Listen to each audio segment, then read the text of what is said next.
when Wang Hao, Zhang Jike, and Fan Zhendong each became defining symbols of Chinese table tennis. There was one man who never left the national team training hall.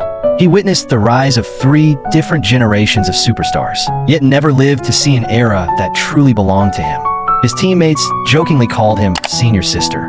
His name was Hao Shuai. Inside the Chinese national team, what's never in short supply? Talent.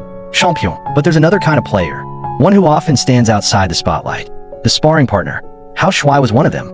But unlike any ordinary practice player, inside the training hall, you could always find him. 原来王励勤他们打主力的时候，郝帅就赔；我们打主力的时候，郝帅还赔。小胖成主力的时候也赔了一段，是吧？在后面不赔，后面都赢不了郝帅，郝帅赔个屁。When Wang Liqin ruled the table tennis world, he was there. When Zhang Jike burst onto the scene, he was there. When Fan Zhendong rose with unstoppable force, he was still there. From 1999, when he was selected for China's second national team, to 2000, when he earned promotion to the first team, and all the way until his departure in 2014. 15 full years passed. Time moved on. The main lineup changed again and again. But inside the training hall, Hao Shuai remained, swinging his racket day after day, like a silent backdrop to every generation.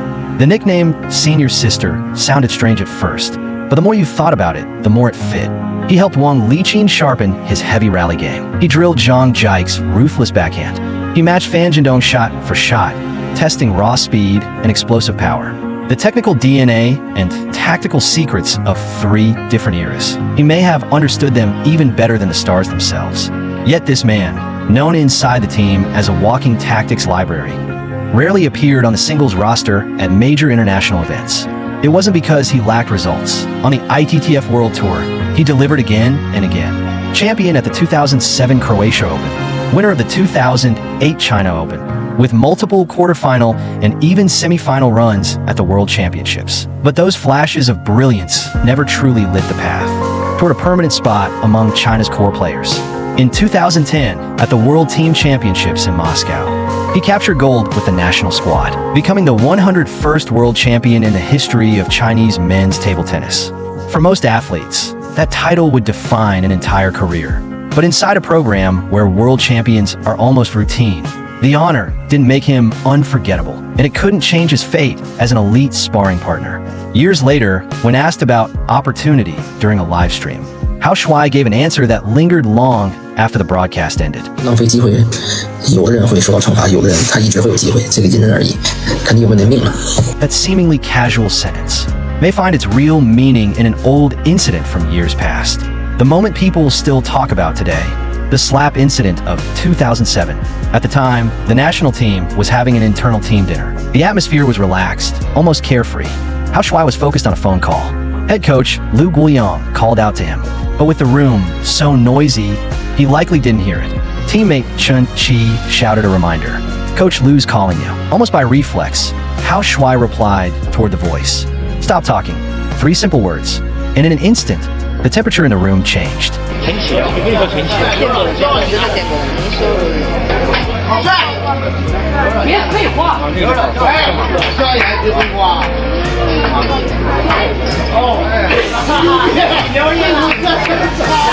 What followed, the physical contact, the phone being taken, was captured on someone else's camera.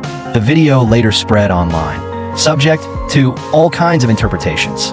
The team's official statement at the time, everyone was just joking around. But whether that slap was meant as a strict lesson or a moment of uncontrolled jest, for Hao Shuai, it became a symbolic freeze frame of his career. Before it, he was the tragic genius at the 2005 Shanghai World Championships, crushing Danish star Michael Mays 3-0 only to suffer a shocking comeback. After it, he became a spectator at the Beijing and London Olympics, a world champion who remained on the margins of the core team, the ultimate sparring partner. Perhaps this explains why his career always carried a subtle sense of estrangement. He lived inside the most glorious inner circle of Chinese table tennis, witnessing and supporting 3 dynasties being built. Yet he never truly belonged there. His skill could challenge the main players in training, yet his name remained at the edge of every competition roster. This contradiction followed him throughout his entire national team career. In 2014, carrying this complex sense of distance, 31-year-old Hao Shuai made the decision to leave. He moved to Japan and unexpectedly found a second spring in his career. There, he was no longer anyone's shadow. He became the unquestioned core and legend of his team. In 2022, at 39, he even defeated Japan's top player, Tomokazu Haramoto, in league play. From Hao Shuai the player to the respected Hao Shuai-san, he discovered the purest joy of table tennis in a foreign land and proved something to himself that he never had at home. Now, well into his 40s, he occasionally appears in domestic commercial tournaments. When asked about the past, he jokes in his signature Tianjin accent, as if all the storms and dramas had long since passed. The 3 generations of champions he trained with have each written their own epic histories, and he, the senior sister spanning 3 eras, has shown in his own unique way that in sports, there's a complex life between being present and absent, between gaining and missing out. His story reminds us, at the top of any pyramid where the light shines brightest, the stones that hold it up, their weathered textures, their silent weight, are just as worth studying, because within those stones lie not just the glory of the collective, but the private epics of individuals, navigating their time, reconciling with their fate, and leaving their mark.